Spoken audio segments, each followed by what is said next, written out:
Ја живееме третата деценија од 21-виот век, време кога имаме современ и модерен живот, но се уште постојат фамилии кои имаат проблеми и недостиг на основни нешта.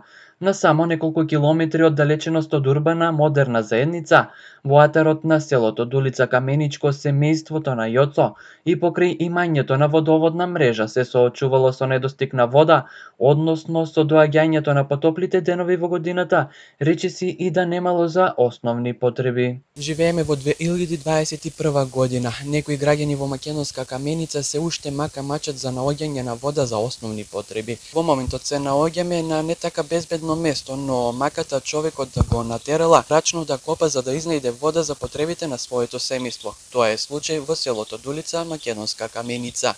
За да најде решение на проблемов, Јоцо како глава на семејството одлучува во близина на домот да најде капка вода повеќе. Како што кажува тој, го користел народниот метод, односно теренот го испитувал со прачки од врба, каде би можел да направи бунарски ископ. Тоа бил макотрпен процес. Овој човек скоро 2 години ископувањето го вршел со мотика, копач и земјата ја изнесувал со рачна количка.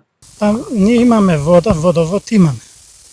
Ама имаме недостиг на вода и решив да копам.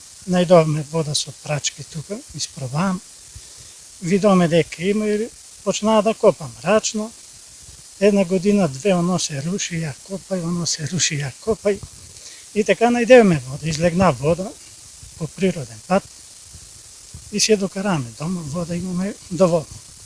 Се лично сам си го копах, сам си го работих, сам си ја искара водата и немам проблем сега. Па да, рушење имаше, али постекна времето, постепено и го изводих. Се немах проблем јас.